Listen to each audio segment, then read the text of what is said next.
Hey there, listener! Have you ever wanted to do something special for people in need? How would you feel if I told you there's a perfectly valid reason to stay up and play video games for 24 hours straight? Well, for the 6th year in a row, the Retro Viking will be taking part in the annual Extra Life 24-hour gaming event, and he's looking for partners to join his team. What is Extra Life, you ask? And I'm so glad you did. Extra Life will take place on Saturday, November 3rd, 2018, 8 o'clock a.m. People all across North America will be playing video games for 24 hours straight to gather funds for the Children's Hospital Network. Our goal this year is to reach $2,000 in those 24 hours, and we're going to need your help to make it. There are 3 ways you can help us reach our goal and help us gather money for those sick kids. First, you can join our team by following the link in the description of this episode and help us gather donations. 2, you can make a donation directly to one of the Retro Viking team members. Or 3, if you prefer not to contribute, you can always help us spread the word by sharing this message with people who you think might be interested. Hoping to see you all on November 3rd. Let's make it happen, people!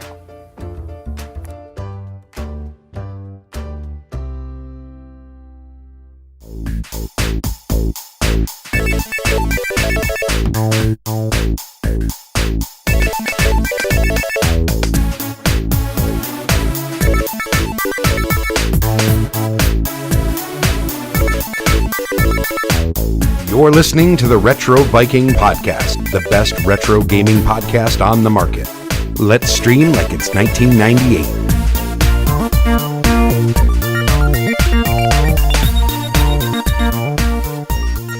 Hello everyone, and welcome to this special live episode of the Retro Viking Podcast, episode number 5, where we will be talking about games that we would like to see on... Is it GOG or GOG.com? We'll go with GOG.com. Just GOG.com. So, the lovely voice that you guys just heard is none other than Roberta from the Classic Gamer Guild. Hello. Hello. How are you today? I'm good. How are you? I'm fine, thank you. And I see that you also brought your bodyguard with you, right? We have Rick. How's it going, Rick? I would be the worst bodyguard ever. I have ADD, so I would totally just see something else that's more interesting a block away. Just walk. He would use me as a shield. We'll just put it that way. It's funny because it's true. So yes, I wanted to invite you guys because I've been part of your classic gamer guild group for a few months now, and I really like the interaction that you guys have, and you guys are pretty awesome. So it's an honor for me to have you guys talk about retro games, since this is what we're all about: retro and indie games. It's our pleasure. Thank you very much. Yeah, thank you, and it's absolutely our pleasure too, Jean. You're an awesome person. Oh, so. Thank you. I appreciate it. slip some money on the side. All right. Well, and we definitely, look to support other groups. We all work together, for building community. Indeed, it's all about the people that play the games too. Not just the games, the people that play them too. Absolutely.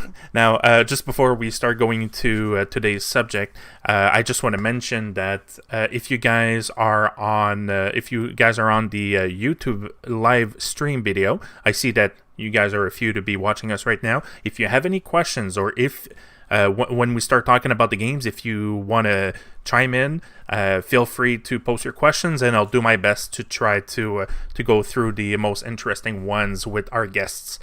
So why don't you guys tell us a little bit about yourself? So, what type of gamer are you guys in general? Go ahead, Rick. I'll play anything that's fun for the most part. So, but I guess generally I kind of grew up on adventure and RPG. So I guess if there was any sort of type I have, it would probably be that. But there's really all sorts of games from all sorts of genres. Okay. Yep, I'm similar in that way. I grew up playing old text parser and point and click adventure games, but I also absolutely adore RPGs, especially fantasy driven. But I play all different kinds of games. I do console, I do handheld, I do, I'm a collector as well, big box and console, old retro console.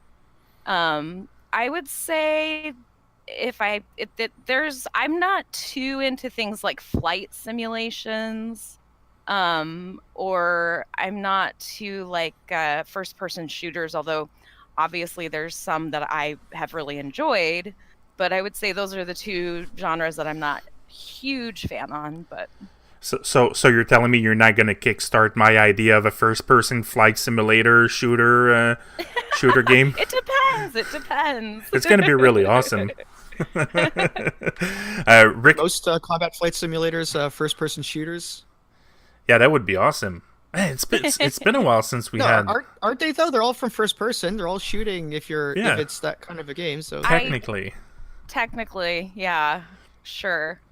But no, it's true. Even on PC, there's not. It's been a while since I saw a flight simulator. I remember Flight Simulator. I think it was Flight Simulator 4 that I had on my 486 when I was like 10 years old, and I used to play that game, and I always crashed.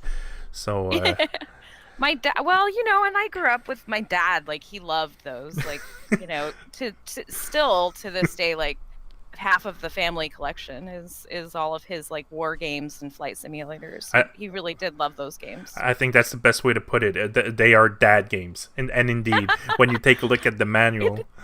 It depends. I mean, I know there's some women that enjoy that too. No. But it just depends. Yeah, no, I get what you're saying. Rick, you mentioned women like dad jokes too. Yes. So. Yeah, we do. Yeah, we do. And sometimes we're dad really jokes, dad games. They're not really gender specific. It's just a kind of a term for yes, it. yes, yeah, of course. I get that. Rick, you were saying that you're into RPGs. Like when you were growing up, was it more consoles RPGs, or was it more like the Ultimas on PCs, or was there any specific RPG series that you liked? We mainly had computers. We're kind of like one of the few kids in the neighborhood that had computers. So we started as early as Wizardry 1, the Proving Grounds of the Mad Overlord. Ooh, Nice. okay, nice. And then went up to like Heroes Quest, which is kind of the hybrid genre. And then eventually moved up to Ultima 6. A buddy of mine gave that to me when I was in grade 8, I think. And it was cool because I was still on Hercules Monochrome, and it was like one of the last that really came out on Hercules Monochrome, as far as I was aware. Was it the Yeah, pagan you played one? Monochrome. That's cool. Was it Ultima 6 pagan? Or no, that's No, the Black Ultima Gate, 6 right? was the False Prophet. The False And Prophet, then- yes. Yeah, and Yeah. then very shortly after I played that on Hercules Monochrome is when we upgraded to a 486. And that was just right around when Ultima 7 came out. And Ultima 7 is like one of my favorite games of all time because it was just... Which is on my favorite games of all time list as well. Ultima. The Ultima. Most people who grew up with We're big Ultima, Ultima fans. Yes. grew up playing Ultima 7 will say Ultima 7 is like one of their best. Yeah, one of their favorite games. Blackgate. Yeah, Yeah. for sure. And part 2. I think even part 2 might even be my favorite if I was hard pressed to put. The unfortunately, when I was growing up, I passed on the Ultima series. I was a big RPG guy, but I was mostly on Super Nintendo and on consoles. Yeah. However, there's a YouTuber that I still follow today. His name is Spoony. His name is Noah Entweiler. Oh, but yeah, Spoony. He goes under the name The Spoony Experiment, and I've been following him for about 10 years, and he did the Ultima, like the retrospective of all the Ultima games, and that's cool. I think I've watched them all by heart. So even though I've never played them, I know, like you were talking about them. Yes, I know. I know the characters, I know everything, and and I also grabbed series is that he kind of only really did that retrospective just to build up to giving a huge rant on Ultima 9. Yes. What's a paladin? Which is fair. I mean, come on. Oh. I think he even says in his Ultima 9 review that the entire reason why he started was so that he could build up to Ultima 9. Exactly. He could drag on Ultima 9. Exactly. It took him like maybe 5 years to film, but oh man, was it worth it when he concluded that series? It was epic. Well, and like Rick, Ultima 6 was our first Ultima as well. Okay. And then my dad had bought 5, and I was like, this is not like, 6 is there's a big difference Yeah, between 5 and 6. the system was different, So, right? Yes, I remember. And then it's just the sense of the open world was new, and I want to say we were playing that, and then Realm came out. It's like 95, so it was after we played Ultima 7 and Part 2, and that was my first MMO, and that was from Sierra Online. Okay. And I do enjoy MMOs, but I don't have a lot of time to devote to them. And as I got older, I had more time, I guess, when I was younger playing them. And I played Ultima Online even for a while, and have all of the boxes for that. But and I played EverQuest and EverQuest 2, but I couldn't get into WoW. I was going to college when all of that stuff was really taking off. And I just couldn't devote as much time. So I totally get it. It's just I can't, find myself getting too heavily involved in an MMO again at this point in time. So. I think that's one of the saddest realization that when growing up is when you're young, you have all the time in the world to play games. You just have no money, and when you do eventually get a job, get money, then you have no time to play your games. That's just too bad. But okay, that's pretty good. Hey guys, I wanted to ask you. If I ask you, without thinking too much about it, what are your top 3 video games of all time? So you guys mentioned Ultima, so okay, I'll give you that one. What are the other top games that you would play if I ask you guys, let's play a game? What games would we be playing? Rick, do you have? I actually have this ready to go because I've thought about this a lot in the past. I have a definitive top 3. The order shifts depending on the day, but it's basically. The Quest for Glory series, which I'll count as one because it is they kind of don't parts. If you put them as together as one series, they're pretty much one really long game. Yep. So I count that as pretty much my definitive number 1, and tied for second is Ultima 7 and Fallout 2.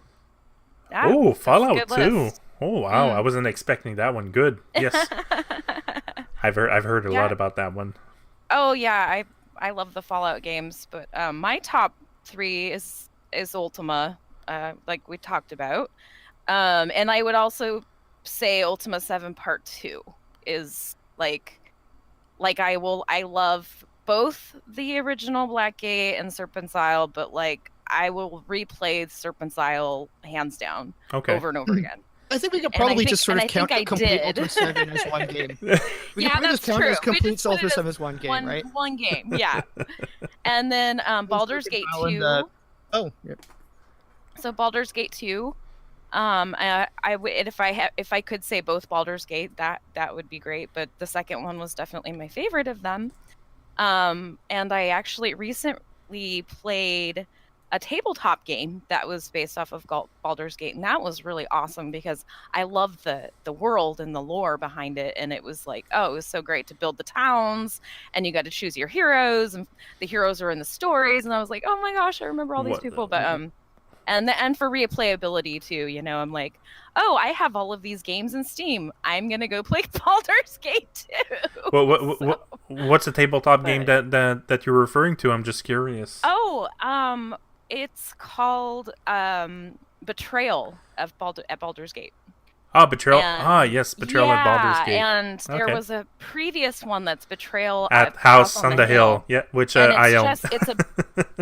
And it's just like that. It's a build just like that, but then you take it and put the Baldur's Gate lore in it instead, and you're building your towns up, and you are fighting together. You're fighting. It's just like Betrayal but with fantasy and Baldur's Gate theme instead. That's good. It is really good, yeah. And if you like, if you like Betrayal, I would recommend it. You don't even need to know anything about Baldur's Gate. Yeah, to play it. Especially since I'm guessing it's a story-based game. I know Betrayal at House on the Hill it's the type of board game where it's the typical B-movie haunted house. definitely that. We're going in the haunted house, and eventually one of the players is the traitor, and the reason why he brought us to the house is always different. So okay, that's pretty cool. It's just like that, but with fantasy, medieval party, and you're building town. You know, your build is the town that you're in with your party. If that makes sense. Yeah, that's so pretty cool. Rick, are you a board? Do you play board games, Rick? I like playing board games. I don't really have very many people to play board games with. So that's a common issue with me too. Is I have a bunch too, and the people I used to tabletop with moved back up to the Seattle area. So okay, where I'm just where people have like kids and stuff like that. So yeah, that's come back to the what I was saying before, that when you grow up, responsibilities, we have no time to play games. We have all these games. You guys should see just on my right, I have about 150 board games staring at me, and I haven't touched them in about 2 years. Wow. But yeah, you like tabletop. That's awesome. Yes. Rick, here's my deal. I know that you're going to be moving to Ottawa in the next few weeks, I presume? That's right. In about a month. Okay, perfect. Once you're set up and everything is good, we'll have to set up something, and I'll bring a few of my board games, and I'll be more than happy to play a few games with you if you want. Because you're only going to be like about 2 hours away from me at that point. Oh yeah, I have some gamer friends that are in Ottawa, so that's so neat. That's awesome. He's gonna you guys will get to connect. connect. We're really close together. Yes. Yeah. So you're gonna be stuck with me. Ha ha ha ha. So quickly regarding my top 3 games, I would say my top 3 games are Gabriel Knight 2: A Beast Within, which is a game I discovered about 5 years ago. The Gabriel Knight 2: A Beast Within was the game that I think I must have picked up the box about 500 times when I was young, look at the back and say, I don't know, I don't want to pay like $60 for this. I'll buy it when it's on sale. and when eventually it did go on sale, I was no longer into PC games. So fast forward like maybe 20 years later, about 5 years ago, I discovered this little site called GOG.com, and there you go. And there it is. They have Phantasmagoria. They even have Gabriel Knight 2, and I bought it. It took me about 6 months to play it, and oh my god. Yeah, it's a good one. Yeah, I think original Sins of the Father is still my favorite. But with Tim Curry, oh yeah, that one's the second good. one is quality. I mean, Gabriel Knights are wonderful point and click games. So, interrupt you, Sean, but Roberta, if we were to, I think we decided that the complete Ultima 7 was going to count as one game, and then you said Baldur's Gate 2. Oh yeah. So what was your third pick then? Oh, Quest for Glory. That's why I didn't really say much. Oh, okay. Sorry about that. We have very similar tastes in games, Rick and I do. Yes. But I actually, honestly, to be honest, put Quest for Glory 4 because that is my favorite of the entire series, and that is the one that I will just replay over and over and over again. I think it's between that and 2. The second one that are my favorites. Part 4, is that the Shadow of Darkness one? Shadow of Darkness. So when I was saying, oh, I'm taking a look at the Gabriel Knight game. Oh, it's still $60. Oh, never mind. I'm gonna take the Shadow of Darkness game that's on sale, and I remember buying that one. So that was the only Quest for Glory game that I owned and that I played, and it was really fun. Yep, was really fun.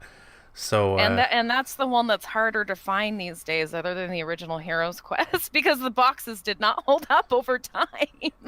Oh yeah, it was really quite as well. Yeah, no, I remember it was like a cheap, thin purple box, and yeah, I think I threw it out. I just kept the CD. Well, I didn't keep it, of course, but back then I only kept the jewel case with the CD. I know. Yeah, I mean, we were good, I think, because my dad was on top of it, keeping our family collection. But you'd be surprised. I was going back and helping them clean stuff, and things are gone and missing, and we have like a huge chart of stuff that's missing, which is unfortunate. But Yeah, no, unfortunately. Well, that's why now we have eBay. Unfortunately, Yeah, but then some of those are like, yeah, I'm not gonna pay for $500 for no, $1. I'm no. sorry. Yeah. So basically, Gabriel Knight 2 is in my top 3. I'm a big fan of Final Fantasy 6 on Super Nintendo. Yes. Or Final Fantasy 3 on Super Nintendo. One of the best RPGs of all time, especially on consoles. Great story. Definitely. The music was amazing. The music is still Beautiful.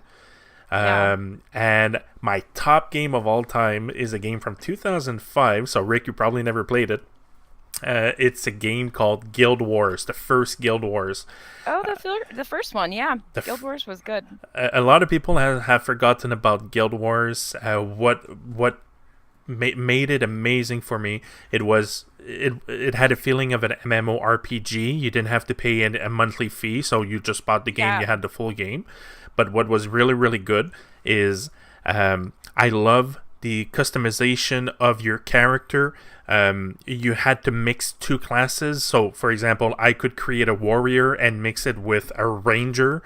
So I could choose skills from the two skill sets, but you can only bring 8 skills with you. So you have to try to find. You have maybe 600 skills available. Okay, try to find which 8 that you want to bring.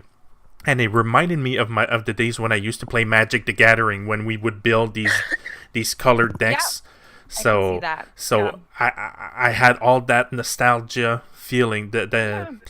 So, and Guild Wars, the music's amazing. And see, that was one that I never could get into because at the time I just was too busy to get into it. But I never played it, but I'm very aware 2. of it because it's one of those.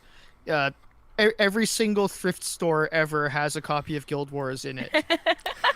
So I am very familiar with Guild Wars, even though I've never actually played it. No, but don't go and for all those. The Call of Duties. yes, and I remember at one point I was really excited. Hey, I just bought Call of Duty. I think it was Call of Duty 4, which is also in my top 5 games of all time. And I got home and I didn't know that you're a Call of Duty fan. That's interesting. I only like Call of Duty 4. After that, I was like, okay, no, I'm no longer a Call of Duty fan. But I will replay the 4th one once in a while. Yeah, there you go. But don't buy the Guild Wars in the thrift shops, because as soon as they use a CD key, you're not going to be able to get it back. So Yeah, I mean that's one of those things that you'd collect for having a physical copy, but I understand that. Exactly. Yeah. So I wanted to know a little bit more about the Classic Gamer Guild. So like, do you guys know basically how did the group start? Like, I'm gonna let Rick take this one because Yes. it was his brainchild actually. All right. Well, I mean, kind of. It basically, where to even start with this? Roberta approached me at one point because we had been members of various other communities within the Classic Gaming Facebook groups.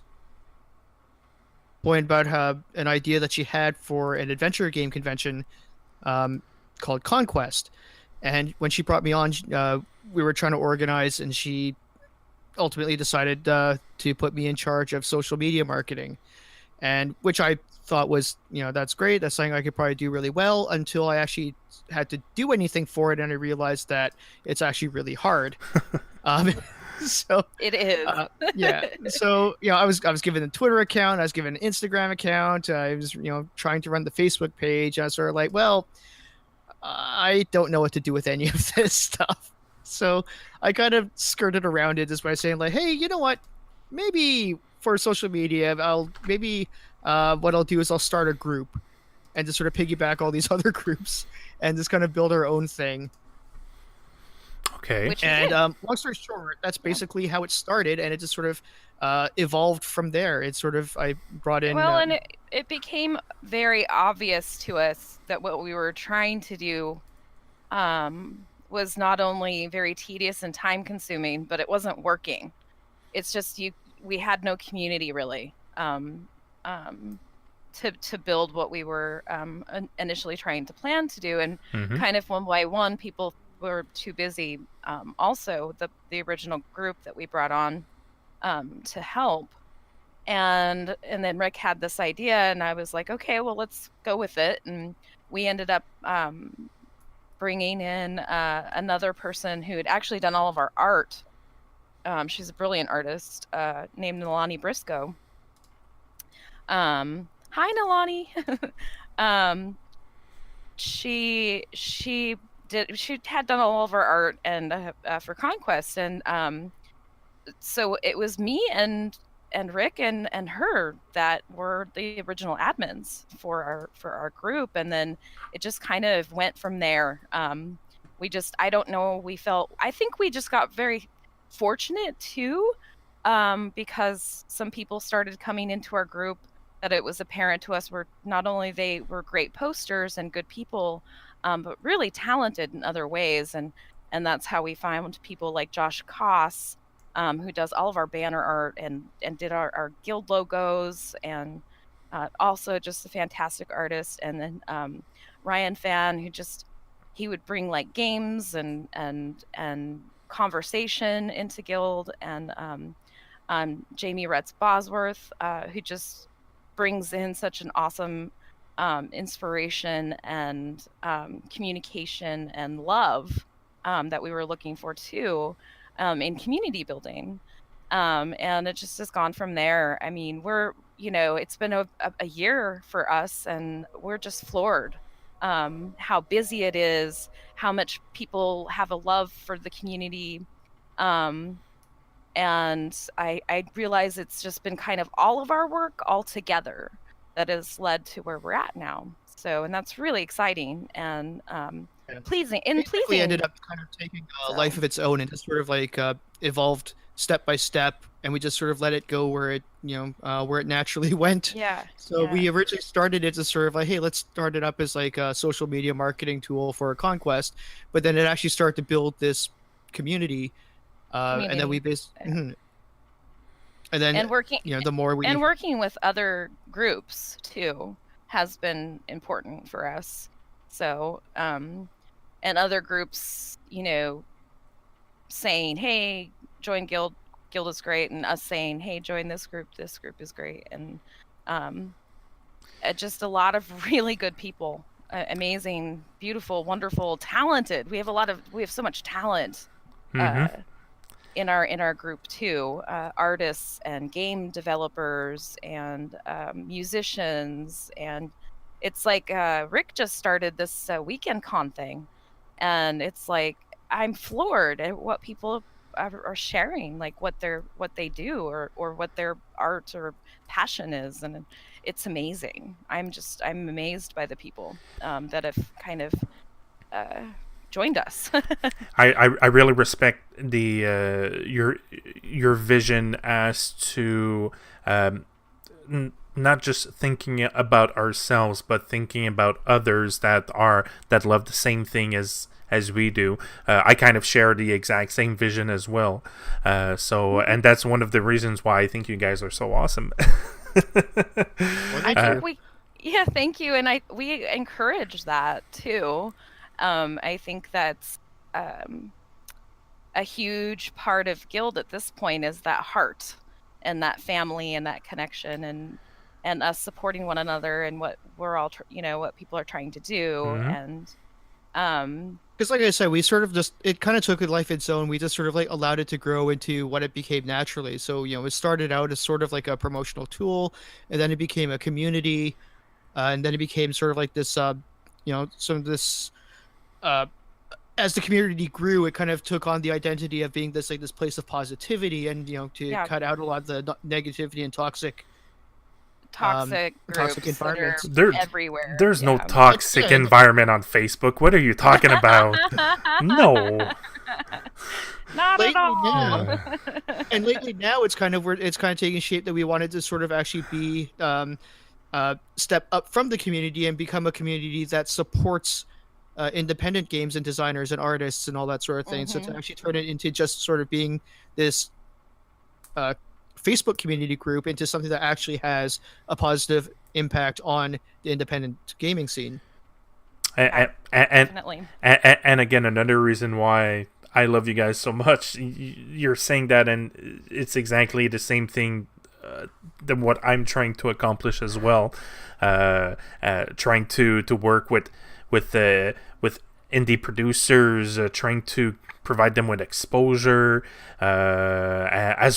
Exactly. So again, no, I fully well, like I already knew that you guys were like that, but I fully respect the way that you guys work.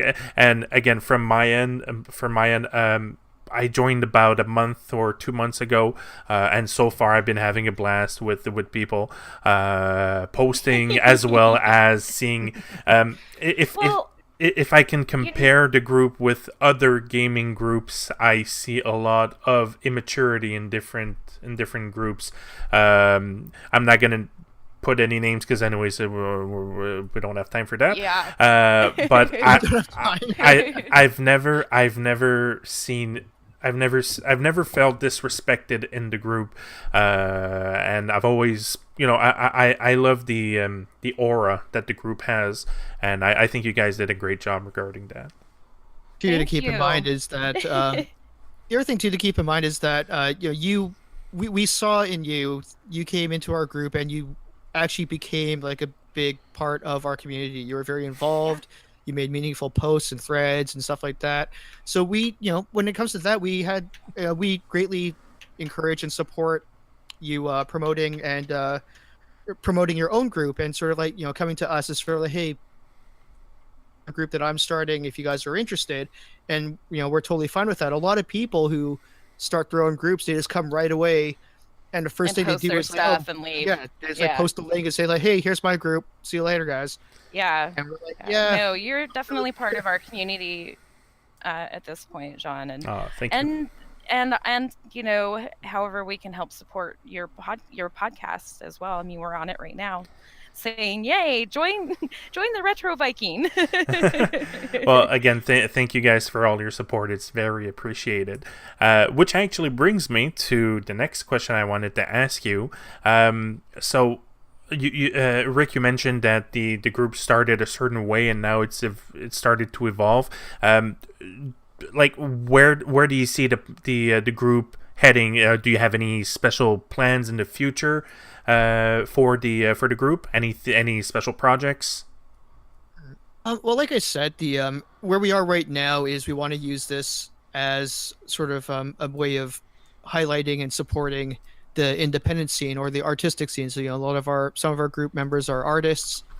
Julia Minamata, Bruce Bernice, Jim Ferguson. A lot of these guys. Julia's actually also making a game, so that's really cool. But Phil Fortier. Game. Yeah. Yes, Phil. Even those who aren't really game designers, they have, they do other things like art and music. So we just want to be able to spotlight these people. So we're kind of been trying to focus on that, and I've had a few ideas, some of which didn't get off the ground. I'm just working on launching a podcast. Oh, okay, that's interesting. Yep. Much like, but not quite as good as yours. And so we're kind of lining up a few guests and sort of working towards that. So that's kind of our immediate future right now. And like I said, everything's sort of been a step at a time and seeing where it leads from there. Well, I would definitely listen to your podcast. So you make sure that you keep me in the loop in that one as soon as it's up and running. Yeah, you have to. A member of the guild, so you will not be able to get away from me talking about it. That's not a problem. and John, you have to be a guest too on one of ours as well. I'll be more than honored. I would also say that one thing that we've never really, we're obviously years away from it being actually accomplished, but we are still looking at doing and hosting Conquest, which is what we had originally, started this journey on, was all of us working on this thing. And it's essentially an adventure game convention because we were just so pro adventure games, growing up with Sierra and LucasArts. Mm-hmm. And we were like, what if we had an entire convention that's just for that? and bringing in all of these alumni from the past to do panels, and people that are working on adventure games now, having them come demo. And because there's a lot of independent developers still working on these types of games, and there's obviously a huge, community for it, especially if you join like the point and click community. Yep. And even with the Sierra group, the Sierra group and the LucasArts gamers, and the there's a bunch of Quest for Glory pages. Even the big box collectors group are huge adventure game fans, and so that's something that is, we have not forgotten that dream. We will eventually, reassess and go back to that at some point. And I think Rick had actually mentioned too that we might have some RPG elements, not just do adventure games, because it is such a niche thing. Focus would be adventure games, but I think we would look at doing some other RPG elements. And I feel of course, they kind of just sort of go hand in hand, to be honest. Yeah, there's they no do. Real... And there's crossovers for a lot of those games with RPG elements to some of the adventure games. I think one of the best example is the you guys were talking about the Quest for Glory. Yep. Yeah, definitely. I would, even though it's not an art. Well, I don't know if I would say it's not an RPG. Yeah, I'll say it's an RPG. I think it's both. Yeah, I think it's a very good mix. Yeah. So this event, is it something that's in the works? Is it like a project, or do you guys already have a date in mind, like in an ideal? Well, we've put 2020, but 2020. Okay. That's very at one point I think we had put next year, and I'm like, I can't believe we thought we could do that. But and no, there's nothing solidified, because it is a working project. But I do know that we have a lot of people interested and still wanting to help us, and I think that right now we're just focusing on exactly what Rick said. Okay. Is building community. And that's the way you do it too, right? It became apparent to me, especially as we've been growing. I was like, oh, this is how we're going to have this be a thing, a tangible thing. And for people to be interested in wanting to help us, wanting to support us, when we finally do launch a Kickstarter, things like that are necessary in order for things like this to happen. So that's just, it's just there. It's a future goal. Okay. And we'll keep everyone updated as we go. Of course. So. Yes, it's this is also something I always wanted to go into a gaming convention, especially I used to follow a lot of the board game conventions, because they're all over the place. Sure. Yeah. I've never actually been to one. Tabletop is a huge focus still for PAX. So. Yes, indeed. It's crazy how board games it boomed in the last 10 years. It's crazy. It's a huge thing now. It's crazy, but definitely if there's anything that we can do here on our end to help you guys, let me know, because it's something that I would very much appreciate, and I would do my best to be there as well, to be part of the thank you, John. of the That's event. Awesome. You really appreciate that, and of course, it goes both ways. I think the bigger the community, the stronger the community. So if the two of us, I'm sure, can work together to a very similar. Indeed. Definitely. Yep. Indeed. So this actually brings me to I think we can go to the main theme of the episode, where we were talking about GOG.com. Okay, my first question is: do you guys go with GOG or with GOG? G.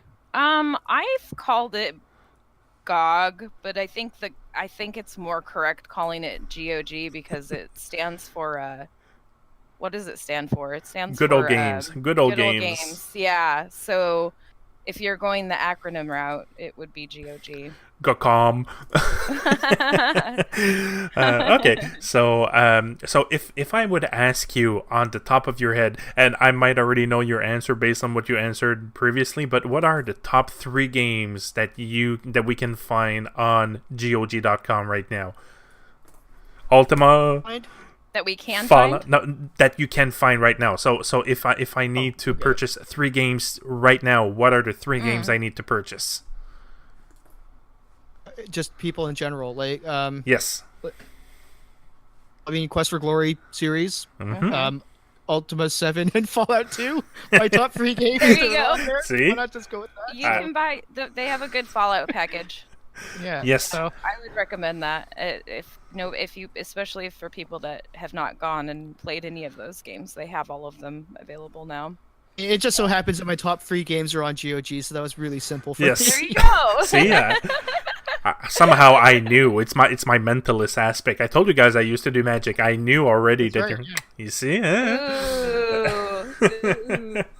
How about you, Roberta? What would be your top 3 games from GOG? Buy the Quest for Glory series. Yep. Buy the King's Quest. They have Yes. all the King's Quests in Yes. packages now. And the Space Quests. Okay. What is the best Space Quest and which is the best King's Quest? Well, my personal 2 favorites for the King's Quest series, still to this day remain 3 and 4. And For sure, definitely. yeah, and I kind of, those were our first King's Quest that we actually played. Okay. But I love the continuation, except for maybe 8. 8 was I was a little disappointed in 8. Wow, you're being but- polite. I am being polite. But and I honestly I know that that's another can of worms I don't want to get into, which is the reboot, which was disappointing to me in some ways, but I also do know that it was none of the original people that worked on it, so of course it was It different. was a new team. And some people really enjoyed it, and I can understand that, but anyway, I would say the spiritual successor after 7 was, and maybe not including 8 because it wasn't that great of a game, is the Silver Lining, which is free. Oh. You can get them for free, and our very own Bruce Bernice did all of the background work for that game. So, really good spiritual successor. And then for Space Quest, geez, I think 3.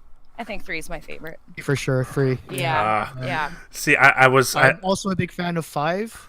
5. Like that one. I like 5. Yeah, I mean, it had completely different graphics at that point, but I thought it was funny. They're all funny, and at that point, you get the narrator. So the for me the best King Quest I would have to say is King Quest 6. Yeah, 6 was great. I wasn't Beautiful a bit. art too. Most people kind of regard 6 as sort of the best. Yeah. I just haven't really played very much of it, so 4 is my favorite. Yeah, I enjoyed 6 as well. And even people that didn't like it, I still liked 7. I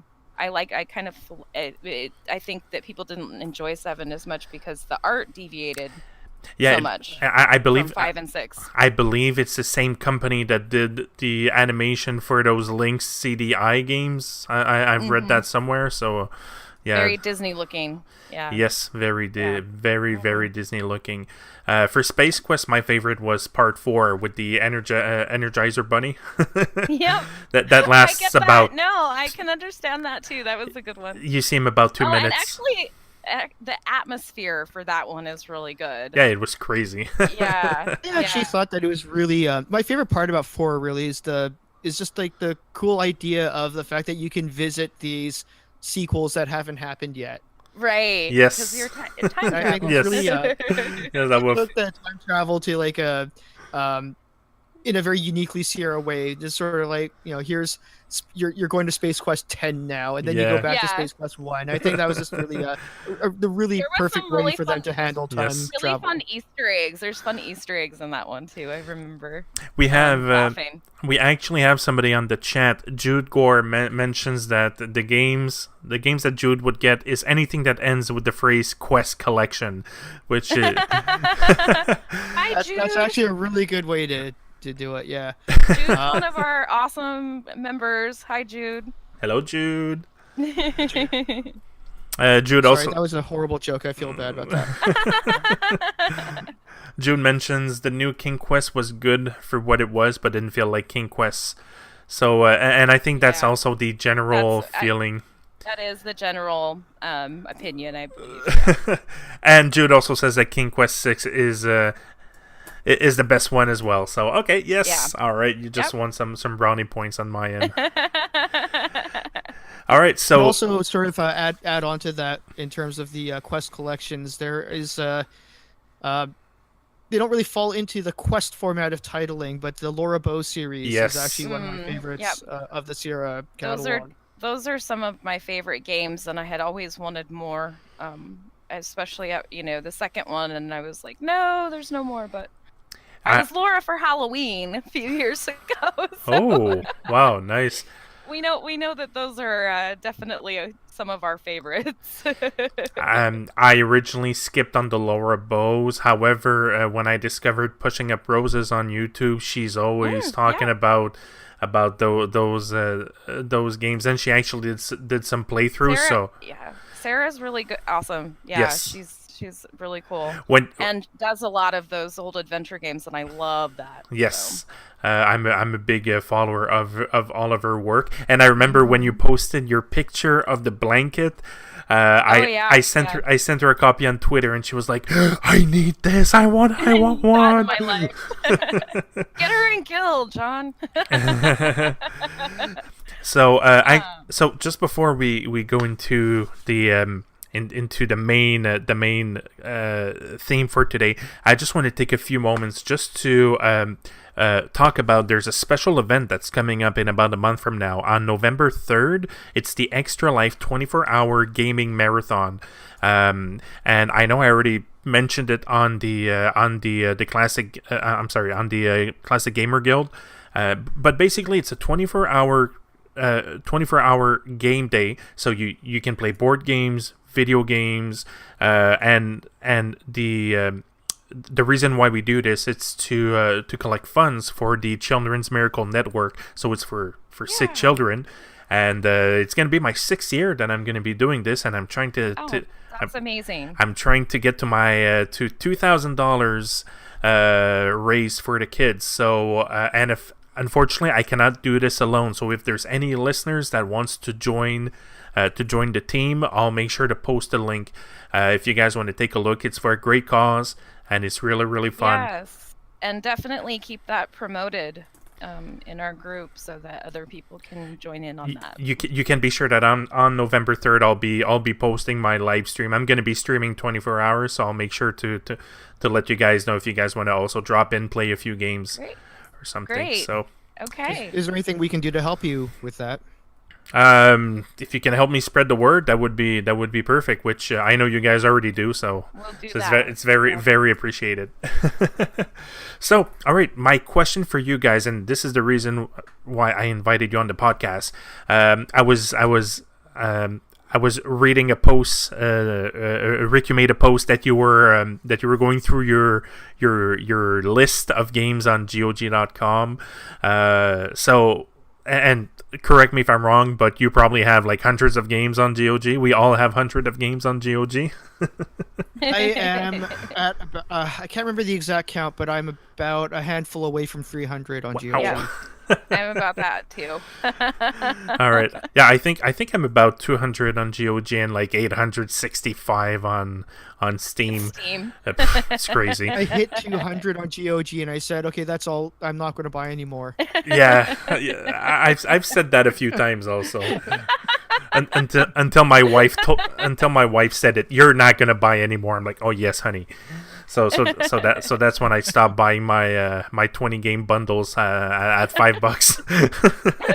So my question for you guys today is, I'm looking for, what are your top 3 games that you wish GOG, or it could be Steam, but in this case we'll stick to GOG. What are the top 3 games that you would like to see on GOG?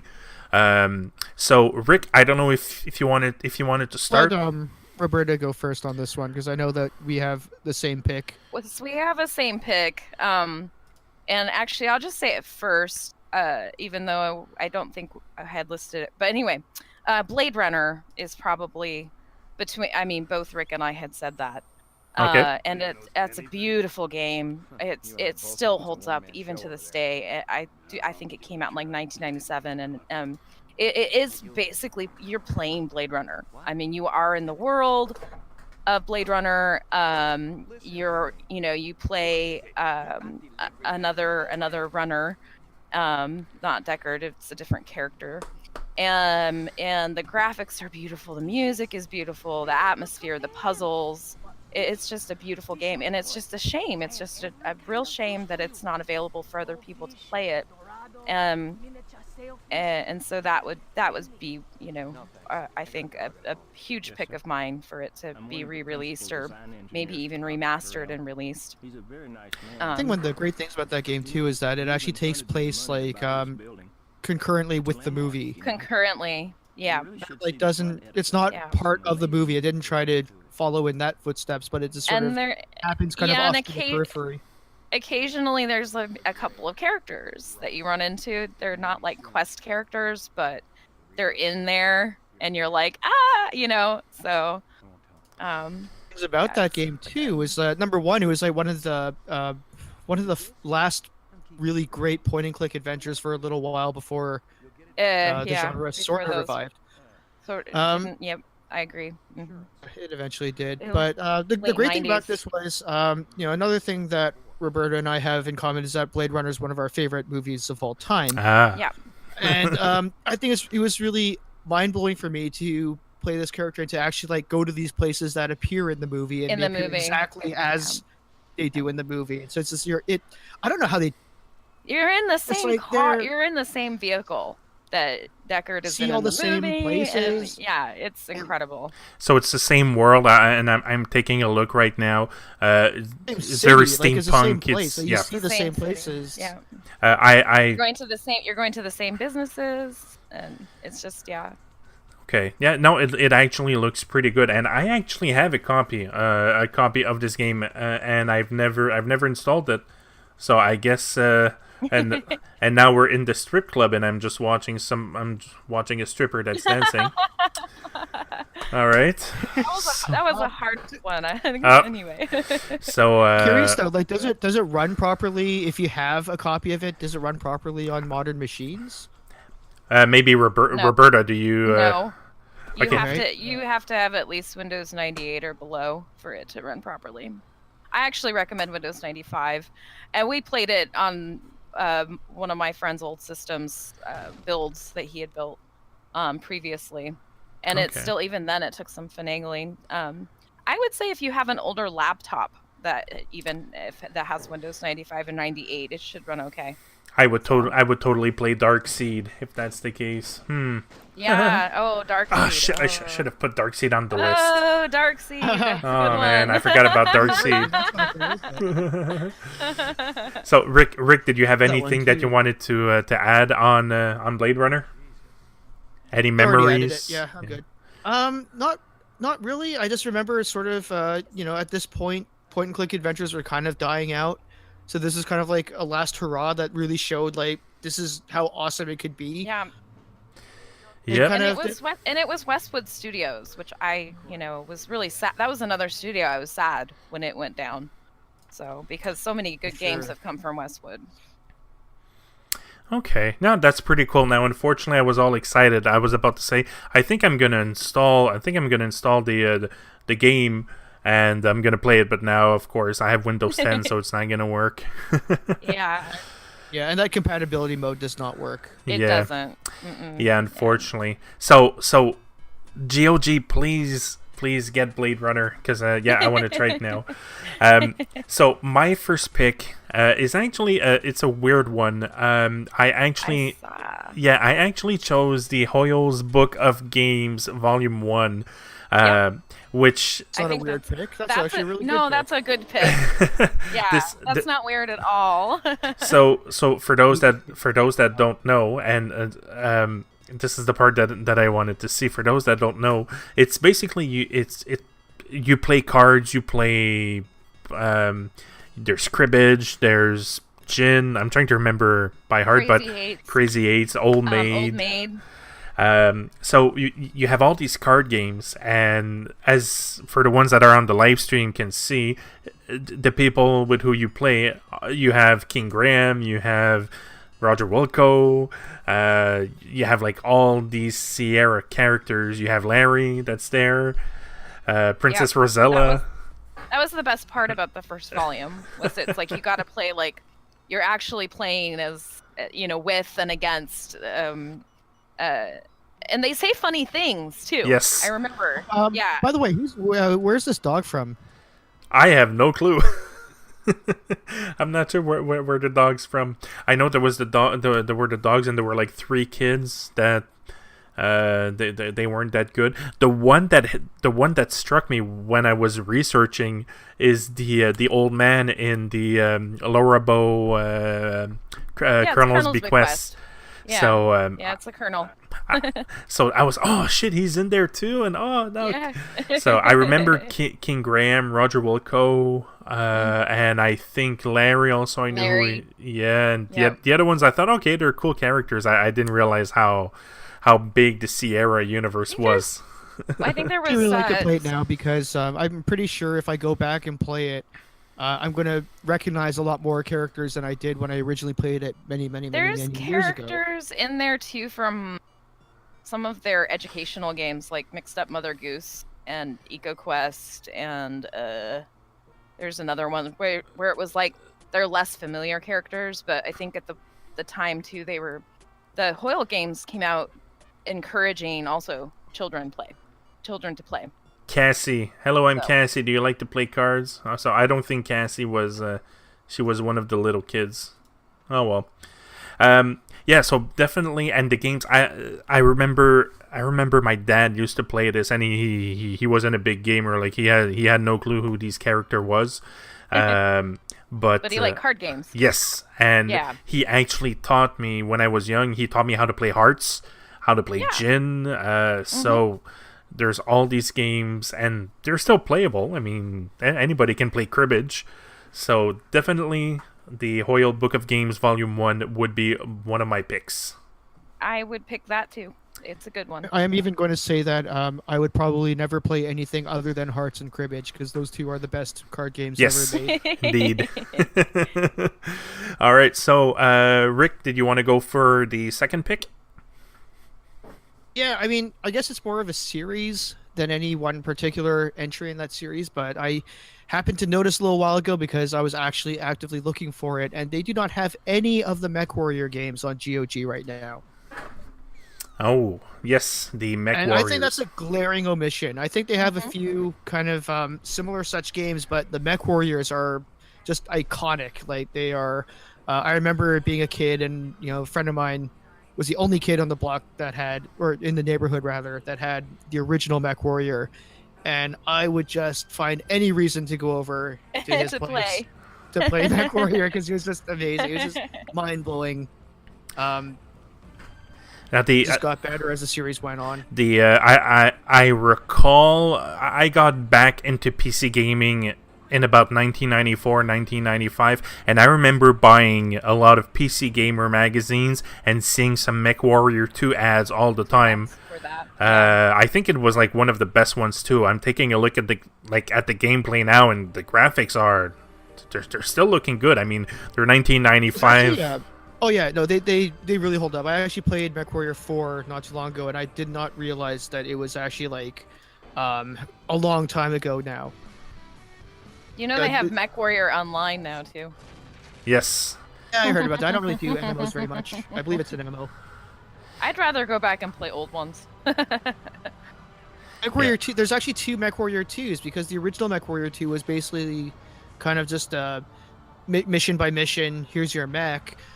And people didn't really like that very much because it kind of wasn't in the spirit of what they liked about the original MechWarrior, so they released MechWarrior 2 Mercenaries, which is a lot more in line with what people wanted, in which you were a mercenary who bought and repaired and sold your mechs. So make sure you get more MechWarrior 2. When did the first one come out? It's old. It's like late 80s, isn't it? 89 or something 89? Like that? Yeah, that's crazy. Yeah, no, indeed. I'm taking a look at MechWarrior 4 right now, and oh yeah, it looks good. It looks fun. There are people who would consider themselves a little bit older that were not born at the time of MechWarrior 1. Yep. Indeed. All right, good choice. Yep. I would have been 9. No, About there for me too. Yeah, about the same thing for me as well. All right, We're all about the same age, right? Yeah, we're old. we're old. Well, except Roberta, she's not old. No, she's no. like 21. 20. Yeah, 21. Yeah. I can't drink yet. That's good. That's Because good. of my country. Yeah, You can drink up here. You should Yeah, have I yeah. know. Yeah. All right, Roberta, you want to go with your next pick? What game would you like to see on GOG.com? I would definitely love to see the Discworld series. Yes. And those were wonderful games based off Terry Pratchett's Discworld. And they are essentially playing the books. As a huge Terry Pratchett fan as well, I've just loved those games so much. My favorite is actually the third, the Discworld Noir. But they're all really good. And I wish they would be on GOG for everyone to play. So. I heard that the puzzles are ridiculously like moon logic puzzles. The first one especially is hard. Their puzzles are really hard, and I would definitely recommend walkthroughs for anyone playing them. I think we needed to get hints for it. Are they proper hard or are they moon logic hard? They're logic puzzle hard, like Myst hard. Some of them. Like there was one puzzle. I'm trying to remember because I remember that Pushing Up Roses did a video explaining the moon logic puzzles. There was one puzzle where you had to go back in the past to do something, and then you had to come back in you had to go to the future. Yeah, something like that. Yep. You had to put swallow a frog so that you could. Yep. It's like for no reason other than okay, you had to do it. It's yeah, like, okay. but you're coming from a Sierra gamer too, Yeah. so it was Yeah, like, of course. oh, these puzzles make no sense, but of course they make sense. Yeah, games back then were so harder. Yeah. All right, that's a very good choice, and I know a lot. There are a lot of fans of Discworld as well. Yeah, Discworld and Terry Pratchett. Yep. All right, so and they're funny. I mean, Terry Pratchett's writing is always very tongue-in-cheek humor. All right. Oh, okay. So my number 2 game, and this is a game that I recently discovered that it was available on Android. So if you have, I'm pretty sure it's on iTunes and the Google Store. It's called Quarterback Attack. So this is one of the weirdest FMV games that you can find. It's basically you play football. It's a football FMV game. FMV, yeah. And I remember my friend owned this game, and we used to go to his place, and we knew nothing about football. We're not big football. Well, today it came out on 3DO too. Yes, it did come out on 3DO as well. Yeah. I think it was on Saturn. Of, FMV on 3DO. And I recently played it on my smartphone, and it still plays pretty good. I mean, pretty good. Yeah, it's football. So. Yeah. Did you guys ever hear about this one? I know not a lot of people actually heard about this game. A lot of people are like, "What? There's a football FMV game?" Yeah, baby. I know very few sports games. Isn't it Mike Ditka?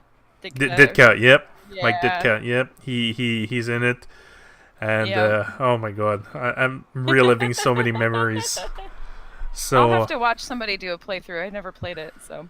Oh yeah, I'll be more than happy to do one for you and post it. You know what? Sure. One day I'll do a playthrough and I'll post it on the Classic Guild, and we'll see how many people go like, "What the fuck are you playing?"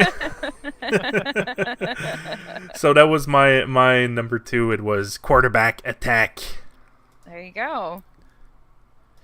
All right, Rick, did you want to go with your final choice for today? And that just because anyone who knows me knows exactly what it is. So I'll let Roberta go first on this one. Oh, Okay. all right. Mine was Black and White. So that was a game that I very much enjoyed in the late 90s. And surprised that it's not available. Yeah, no, Sure, it's not. no, I don't think it's available because that was one of the games that I had on my I wanted to get it because it's also one of those games that I wish that I had gotten when it originally came out. It came out, yeah. But no, I've never found it. If it's somewhere, I have no clue where to find it. Yeah, we just, have it. I have it in big box. So, actually, I want to say it was late 90s, but I think it was early 2000s, actually. Yeah, it was been a around there. while. So it was within Yeah. that little turn of the century-ish. Yeah. I can't remember if it was But it late was still 90s in the or big 2000s. box because I have the big box. But it was a lot of For, fun. I yeah. love that game. And Friends. and it's called Black and White because you can choose. I like the idea of you being able to choose to be a good god or a bad god. And Yeah, that's what I was about to say. You could all like the slap the ultimate people. power and, that yeah. comes with that.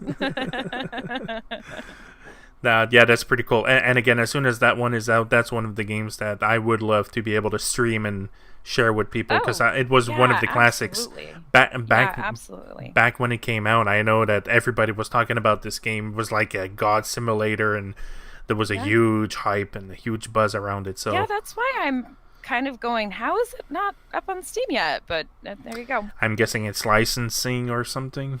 I don't know. I know it's EA that published That's it. why. So That's So why. maybe it's on Probably. Origin then? I don't know. Oh, Yeah. maybe.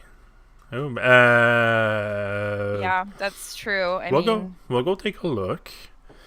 All right. While I go take a look at that, Rick, did you want to present your final It's- choice? It's absolutely no surprise to anyone who knows me because I go on about this game a lot. It's a game called Planet's Edge: The Point of No Return. And really, It's a the good only game. reason I really talk about it is because nobody knows what it is. Yeah, I had no clue what it was. So that's why when I was researching it, I was like, "Oh shit, this looks amazing! It looks really, really fun." Yeah, It is was fun. It was New World Computing. It's a good. I've enjoyed it. And they're a great company too, New World Computing. Yeah, But it was yeah. actually it was so obscure that even time when GameFAQs was around for a while and they had like pretty much every game, And they didn't have that. you know, Yeah. and they didn't have Planet's Edge listed in there. Really? So for a little while, for a little while, I was actually kind of wondering like, what about this game? Like, I owned the big box, so I knew it existed. Yeah. But it was sort of We like, did well, too. how come nobody? Oh, did you actually own it? Yeah, because my dad was a huge sci-fi fan. So Actually Yeah, that came was across it by one we fluke had. because I was looking for a different game, and so I was just buying up like pretty much every single sci-fi game I could find So- that I played years ago. yeah, I remember the box cover. It was cool. So is this like a space simulator game or? What it is basically if you it's mash up Star Trek with Ultima 6. Okay. Basically, the engine feels very familiar if you've played Ultima 6. Yeah. But the format is more of a Star Trek kind of game where you command a squad of like 4 away team members. Mm-hmm. And it's like Yeah, turn-based. Hi, it looks amazing. Yeah, it looks Yeah. fun. And the story of it is basically the Earth just kind of vanishes. But nothing seems to have changed other than Earth is gone now. Okay. Orbits something. Nothing has really shifted in the system. So a few remaining survivors go over to the moon, start up a star base, and basically decide to figure out where the Earth went. So ultimately the story is kind of sort of a I would compare it to Star Control a little bit. Yeah. Hmm. the starship combat mechanics are very reminiscent of Star Control. Yeah. And the plot is ultimately a MacGuffin hunt, but the interesting thing is that every time you go to a new planet, you basically play like an episodic adventure on each planet that you visit. Yeah. Yep. Okay. Oh, that's cool. Yeah. Episodic story that helps you helps you in your progress towards your ultimate goal. Yeah, I would definitely love for that to be back up on GOG or Steam, because I would love to play that. I never actually played it. I watched my dad play it, right? So do you have the box version, Roberta? Yes, at my folks' house. Okay. So that was it. Be in my family collection. Okay, that's cool. So your parents are gamers too, right? My dad, yeah. I mean, we can get my mom doing board games. That's perfect. Definitely, I got the bug from my dad. So. Okay. Oh, that's pretty cool. Parents do not game in any way, shape, or form, and look down on me for the fact that I do. I still get the same question every time I go to my dad's place. It's like, what again? What is it that you do? You play games? And people actually watch you play games? I'm like, yeah, Dad. And they pay you to watch you play games? I'm like, yeah, sometimes they do. Kids are weird. Yes, we are weird. So, but again, yes, good choice. This is definitely something that Forever 12. Yes. And all right, so we are at the last pick, as Origins is opening, so that I can go take a look to see if Black and White is available. I believe it is. I do recall seeing it. So my last pick, and this is another FMV game, but this is actually the very first FMV game that I owned. Played. Owned. Yeah. Yes, I remember saving my money, going to the general store and buying. It's a small game called Murder in the First Degree. It dates back from 1995, so I think it ran on Windows 3.1, if I'm not mistaken. Yeah, it was a broader buns. Yes. And an adventure game. So. Yes. Did you guys ever play it? I did. Okay. Did you ever? Until just now. Okay. Did you ever manage to convict the because basically in this game he always got away.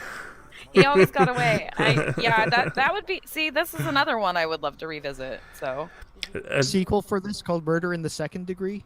Yeah, that's like the best verdict I think I got. But basically in this game you play there's been a murder. It was the person that died and the presumed killer were two business partners that owned an art gallery, and the girlfriend and the wife of the deceased man is in this, and you basically play the attorney prosecutor. Yes. Yeah. So your job is to try to prove that everything was like you're trying to get the verdict of murder in the first degree. And what was really fun is that the game plays into two sections. So one section where you have to interrogate the people, and it's basically you have 3 or 4 choices of questions you can ask them. If you ask them the wrong questions or in the wrong order, you might not be able to get all the information, and later on when you go to court they might act differently. This is a type of game that if you have a walkthrough, it's just okay, click this, click that, click this, click that. There's no challenge. But when you don't use a walkthrough, this game is amazing because you have to replay. There's some people that you can't be too aggressive, while other people, if you're not aggressive enough, then yeah, you have to get to learn the characters. So the characters are great. I remember loving all the atmosphere of the game. It felt very like 1995. 1990s O.J. Simpson trial, yeah. You had like all these little fake commercials. I'm trying to find one, but after every day you would watch TV and you had like these fake commercials that would come up, and oh my god, I love this game. I've never beaten it. Do you still have it in the box? I think I still have the CDs, but they no longer work. I would have to find them. I actually bought this again on eBay about 5 years ago. Nice. And I played it. I had tons of fun, and I'm not sure if I still have the CDs. Well, I for one would love to replay it. I never had it in the box, but It was a great game. So this is one of those FMV games that not a lot of people know about it. It wasn't as popular as the King Quest and the Space Quest and all the other Sierra games, but that one holds a special place in my heart. Unless you're a big weirdo like me that loved FMV, so. Oh, well, I know all about big weirdos that love FMVs. Yes. Hey, that's what I'm all about. Weirdo FMV club. Rick has just left. He's like, yeah, screw these guys. I'm leaving. I'm completely out of this conversation. But again, this comes back before the podcast. We were talking about FMV games. We were talking about like more recent games like Her Story, Late Shift, and if I take a game like Late Shift, it reminds me a little bit, or even Her Story. Yeah, Her Story. Exactly. Her Story made me think of it. Yeah. So yeah. Her Story doesn't take very long either. That's another good one to. If you can't invest a lot of time in a game. So indeed, it is a very good game. It doesn't last too long. Well, again, it depends. If you get stuck, you don't know what to ask. If you know what questions to ask, and I think there's even a bug. Somebody told me, "Oh, you just need to type this, and you'll get every question." I'm like, "Okay, what's the fun in that?" It's like, okay. A friend of mine actually made an FMV game a few years ago called Press X to Not Die. Oh yes. Yeah. I love that game. Yeah, so I was actually originally invited to write that game. Accepted at first, but then kind of just didn't really get the hang of how to write a game, so I just kind of passed on it. But it is ultimately better for it. It's perfect as it is. If I just want to give a little shout out, if anyone's an FMV fan, Press X to Not Die is definitely worth taking a look. And that's one I had not played, so I already bought it. It is indeed a fantastic game. This is one of the games when I first started streaming, and I said, okay, I'm gonna try to find some FMV games, and I'm like, press X to not die. I'm like, what the hell is this? And and I fell in love with the game. I finished it, I think, like 4 times. There's like different endings depending on what you do. Oh, that's fantastic. So the game is actually pretty fun. So yes, definitely look into it. Alrighty. So I think that pretty much covers up everything that we wanted to discuss about GOG.com. So I wanted to ask you guys, if people want to follow you guys, what are besides the obviously the Facebook groups, what are the best place to follow you on social media? Do you have any special accounts or anything that you would like to share with us? Classic Gamers Guild has a Twitter that is basically inactive at this point. Okay. But there's the page. If you just search for the Classic Gamers Guild, we have a page, we have a group. But beyond that, I mean, I don't think I have an Instagram because what would I even post on that? I have no idea. Screenshots. Yeah, beyond that. And Conquest has a page, but it's not nearly as active as it was in the past as well. I would just invite everyone to join our Facebook group. That is where we are the most active. Follow the page if you feel. And I don't know. I think it would be in our interest at some point to get our Twitter up and going, but we're so busy focusing on building our community in Facebook.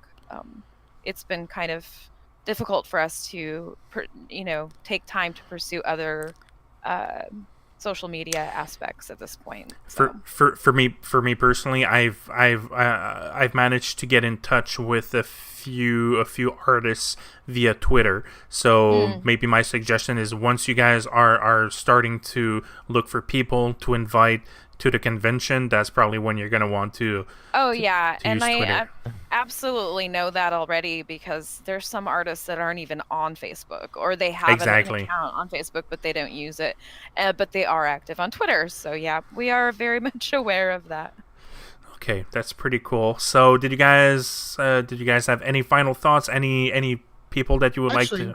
Any messages? If I can ask a question here, just for the sake of it, because I think we all really want to promote the indies and stuff like that. So I think, I guess my question to put out to everyone is, what is your favorite recent indie game?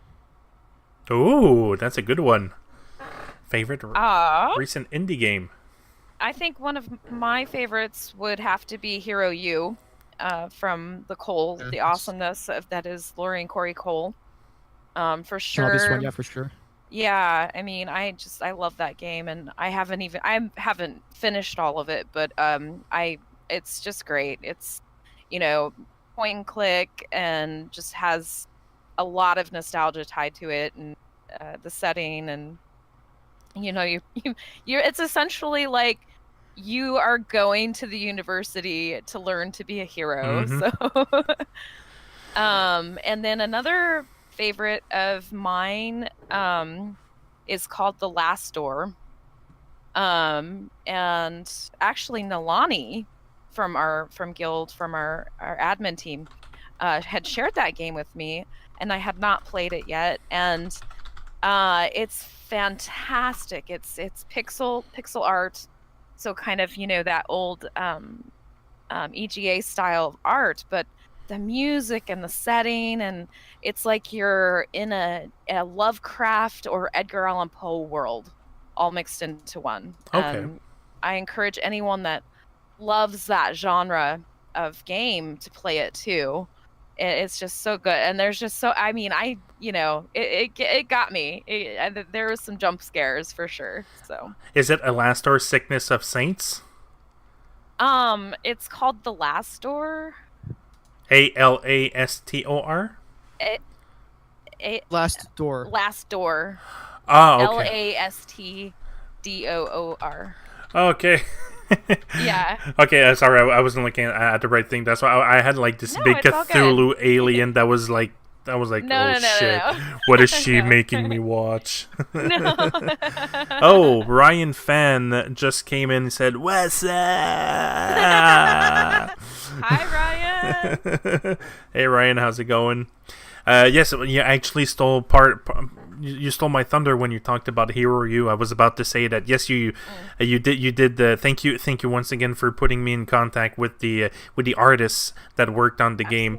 I initially I wanted to invite them to do a podcast episode to talk all about Hero U, but then I figured these guys are the artists, and like they're gonna want to show their art. So instead of doing a podcast, what I'm gonna do instead is the Retro Viking team, because I have 3 other people that are working with me.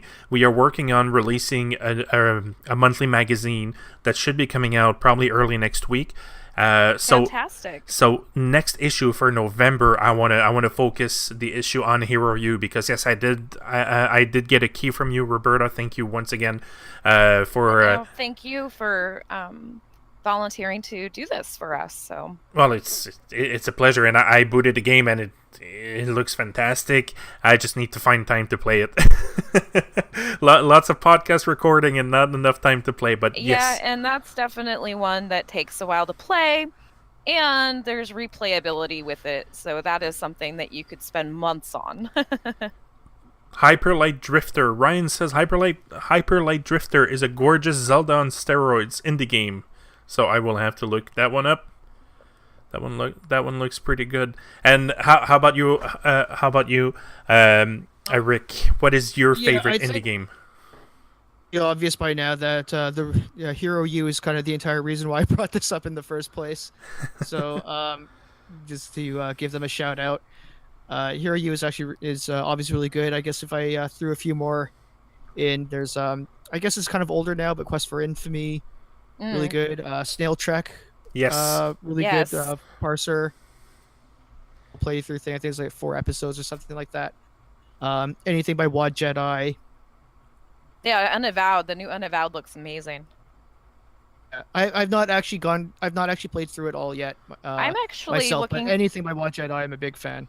I'm actually looking forward to Federico Gonzalez's what is it? Lamplight City. I bought that. And he was on Wad Jedi team before he started his own independent company. So yeah, that's cool. All right. There's and one last just came to me. The St. Christopher's School Lockdown. That's available Laney on Berry's Steam. game. I played it. It's really good. a really good one. It starts out really easy, then ends really hard. Mm-hmm. So I needed a walkthrough. So if you want a challenging point and click adventure, that's definitely a good. I The would art is say- amazing. Yeah, I was gonna say that. My favorite part is the art. It looks like it's like a comic book, is what it looks like. Ooh. Yeah. Yeah, now I am intrigued. Yes, I'm definitely gonna have to look into that one as Yeah, well. gorgeous art style. Yeah. It's important to have amazing art because I got to say, like, playing through this game, I was not ever really bored, even when I was lost. Just because everything just looked so amazing. So pretty. Yeah. All right, so I think that pretty much covers everything up. So again, guys, I want to thank you guys for taking some of your precious time to drop by the podcast. I had real fun getting to know you guys a little bit better, getting to talk to you guys. Facebook is fun, but live calls is always fun too. Well, Well, thank you this- very much for having us. It was, Yeah, it thank was absolutely a blast. So I've had a really good time. This is my first podcast, so thank you so much I'm for taking a lot of setting this mental up. notes. I'm taking a lot of mental notes as to how to make my podcast better. don't invite the French guy. Hey, I think I'm a fan of the French guy now. Ah, cool. Oh well, right back at you. So French Canadian. yes. Well, you're gonna be my neighbor soon. So like I said, you're gonna be stuck with me. So John, yes. only if I can call you Jean-Luc. no problem. I think what we need to do is every time I make a post, you have to post afterwards in French because that's how we do it in Canada. and I'm gonna post something that's like irrelevant. It's gonna be like on politics or something. And no, I'm not gonna do that. All right. So with that said, thank you everybody that joined the live stream. Thank you, Jude. Thank you, Ryan. Hopefully we'll be able to do this again sometime. So with that said, I hope you guys have a nice evening. All right, take care, everyone. John, take care. Thank you for listening to the Retro Viking Podcast. This episode was made possible thanks to our Patreon supporters. If you'd like to support and get involved with the podcast, become a Patreon today. Don't forget to follow us on Facebook, Twitch, Twitter, and YouTube.